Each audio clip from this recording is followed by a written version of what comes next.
पहले ज़माने में हर घर में एक बात अक्सर सुनाई देती थी, क्या हम यूं ही ज़्यादा बारिशें देख चुके हैं क्या।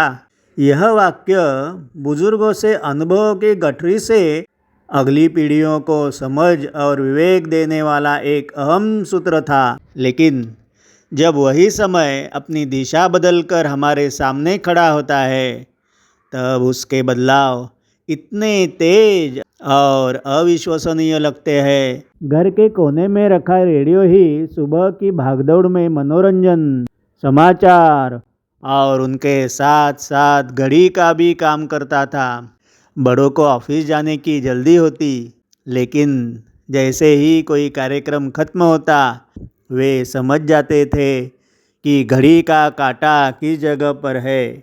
सुगम संगीत में 2 भावगीत हो चुके हैं, इसका मतलब तैयार होने में आज 5 मिनट की देरी ही हो गई है।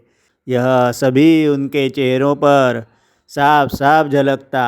मुंबई में गिरणगांव मतलब मिल मजदूरों की बस्ती में यह काम मिलों का सायरन भी करता था। मिलों के सायरन पर कितने लोगों की रोजाना की दिनचर्या प्रारंभ होती या खत्म होती थी। तब तक दूरदर्शन तो दिल्ली में अपनी जड़ें जमा चुका था, लेकिन मध्यम वर्गीय घरों में टेलीविज़न का नाम भी चर्चा में नहीं आता था। इतना दूर था वह उनके जीवन से।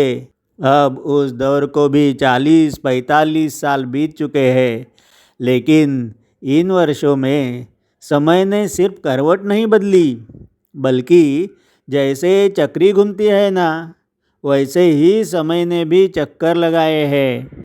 इस अचानक बदलाव को देखकर कई लोग शुरुआत में चकरा गए, फिर धीरे धीरे वो बदलाव भी आदत बन गई। बदलते समय को स्वीकार करते जीना ही अब हमारी आदत ही बन चुकी है। आपको याद होगा, पहले वो वॉल्व वाले बड़े रेडियो होते थे, बाद में वो वॉल्व वाले रेडियो गए। उनकी जगह पर उनकी तुलना से बहुत छोटे से ट्रांजिस्टर आ गए। फिर ब्लैक एंड वाइट टीवी घरों में आए, जो कुछ सालों बाद रंगीन टीवी से बदल दिए गए। फिर घर में फ्रिज आया, फ्रिज के बाद मिक्सर ने पत्थरों का जो रगड़ा रहता था उसकी जगह ली। इस्त्री, गीजर, टेलीफोन, उसमें भी landline, wireless phone, tape recorder, deck, washing machine, hi fi music system. इन नए ज़माने के मेहमानों ने एक एक करके हमारे घर में जगह बना ली। जैसे जैसे संयुक्त परिवार खत्म होने लगे, कई घर भी छोटे होते गए। लेकिन छोटे हो या बड़े, हर एक घर में सभी के मनोमात्र विभक्त कुटुंब पद्धति से एकदम से छोटे होते गए। हर परिवार के इंसान जो पहले 10-15, कहीं कहीं जगह 30-35 तक थे, वह कम होते 2-3 या 4 ही हो गए।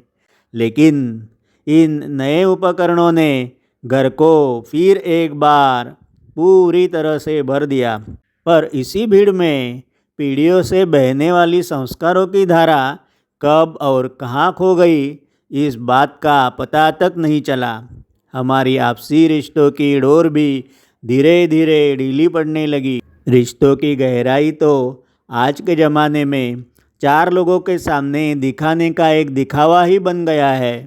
भागती दुनिया में इन बातों पर, जो एक ज़माने में हमारे ज़िंदगी का, हमारे जीने का अहम हिस्सा था, उन पर सोचने तक का वक्त ही नहीं रहा है हमारे पास। नया घर, फिर उसके ईएमआई की किस्तें, इसी दौड़ में हमारे माता पिताजी और उनकी पूरी ज़िंदगी बीत गई, और हम भी उसी रेस का हिस्सा आज भी बहुत खुशी खुशी बनते हुए दिखाई देते हैं।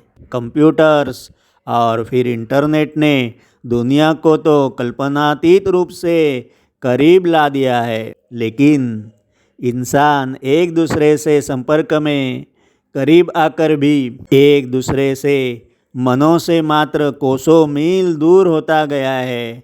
यह सभी बदलाव सिर्फ तेज नहीं थे, बल्कि एक अद्भुत सपने जैसे लगने लगे थे हमें।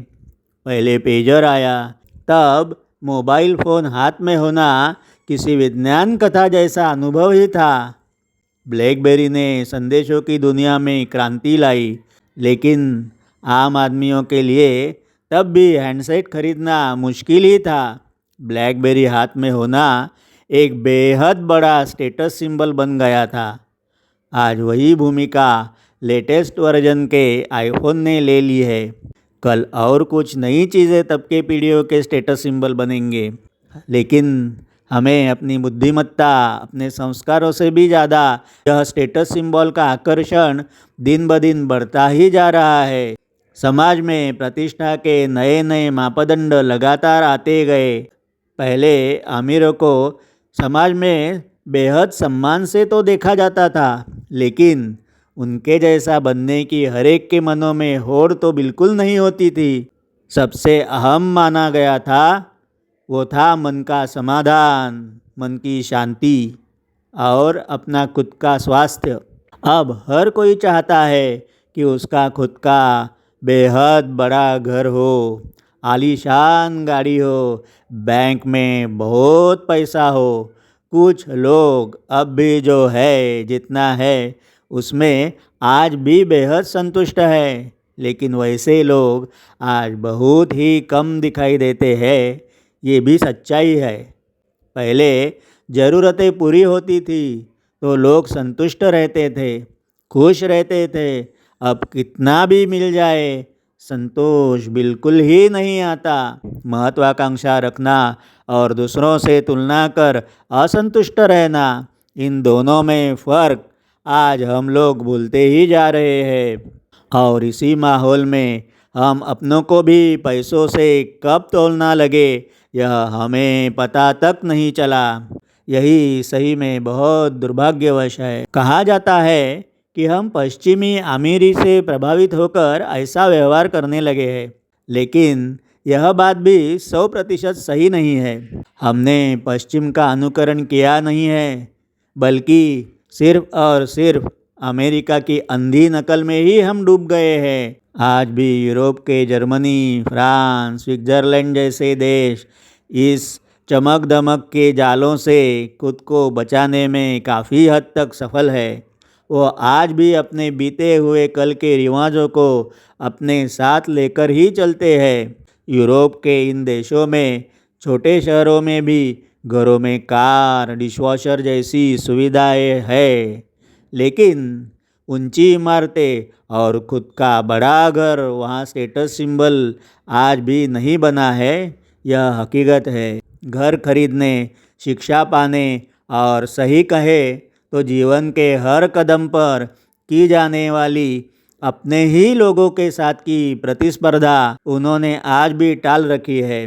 लेकिन अमेरिका से यूरोप तक एक बात समान है, और इसीलिए वहाँ के लोग आज भी शाश्वत सुख की खोज में दुनिया भर भटकते रहते हैं। खासकर भारत, और जहाँ प्राचीन भारतीय संस्कृति आज भी मौजूद है, जहाँ हमारे संस्कारों को, बुद्ध के विचारों को आज भी वंदनीय मानते हैं, वहाँ शांति की खोज में वो लोग आते रहते हैं।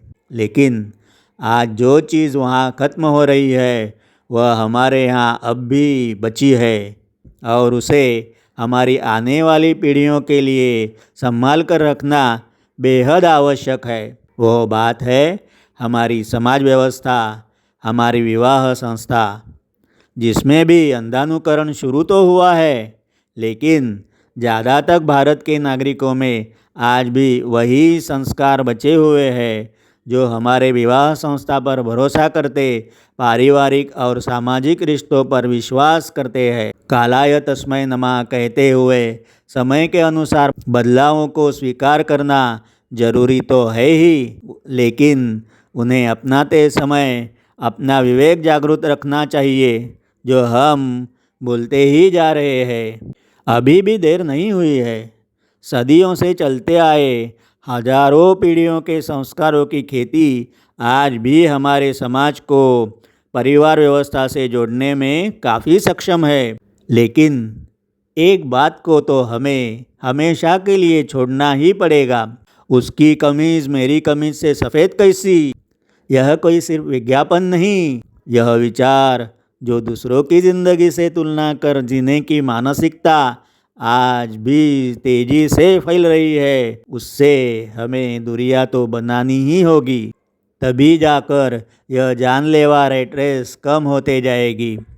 ये बदलाव सिर्फ आसान नहीं होंगे, बल्कि दुनिया को ईर्ष्या होगी कि ऐसा समाज अगर कहीं है जहाँ सुख, शांति, समाधान चारों ओर दिख रहा है, तो वह भारत में है। और बड़े अभिमान से यह बात पूरी दुनिया तब जरूर कहेगी। काल के अनुसार बदलते समय के अनुसार बदलाव को स्वीकार करना जितना महत्वपूर्ण है, उतना ही नए बदलाव के साथ साथ काल के कपाल पर अपने संस्कारों की लकीरें लिखने की हिम्मत और समझबूझ हमें रखनी ही पड़ेगी।